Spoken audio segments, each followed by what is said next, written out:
C'est la bienvenue sur RTI1. Nous commençons tout de suite par Yamoussoukro, où les sénateurs réunis aujourd'hui ont adopté 4 projets de loi. Il s'agit notamment de la recomposition de la commission électorale indépendante, de la révision du code électoral. Les ministres Sidiki Diakité et Sanson Kambile ont présenté ces projets qui ont été adoptés par les sénateurs, comme nous le rapporte Kader Sogodogo.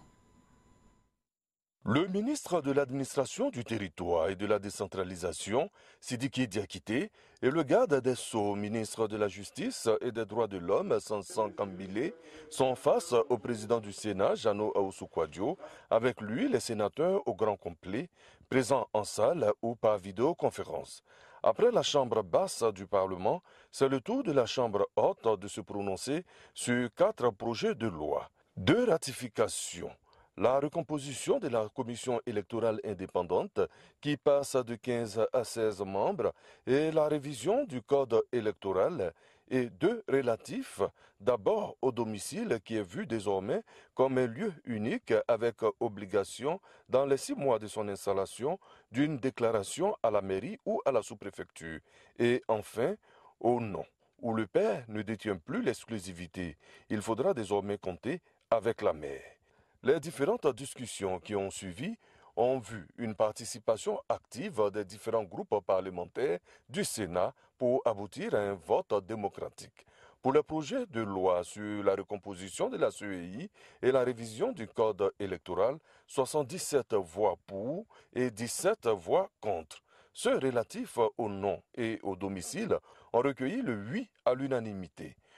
Le domicile, c'est la permanence, c'est la fixité, c'est l'unicité, et la résidence, c'est le caractère purement temporaire. Pour ce qui est du nom, vous savez, le nom était régi par des lois. La loi de 64, du 7 octobre 64, et par la loi modificative du 2 août 83. Aujourd'hui, avec l'évolution de la société, nous avons présenté un nouveau projet de loi qui prend en compte la parité et surtout le genre. La commission électorale indépendante a tous les instruments sur lesquels elle peut s'appuyer pour conduire donc ces élections.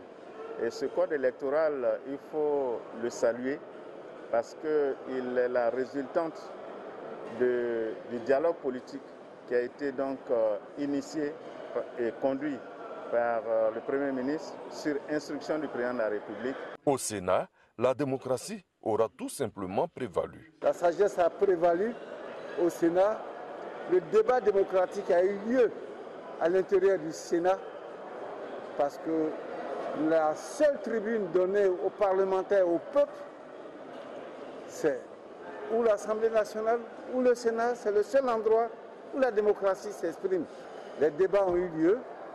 Les commissaires du gouvernement ont répondu à toutes les questions. Aucune question n'était une question taboue. Et je pense que nous pouvons dire que la démocratie est en marche au sein du Sénat.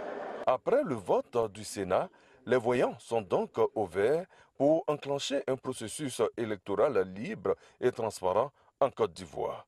Octobre 2020 marque la présidentielle.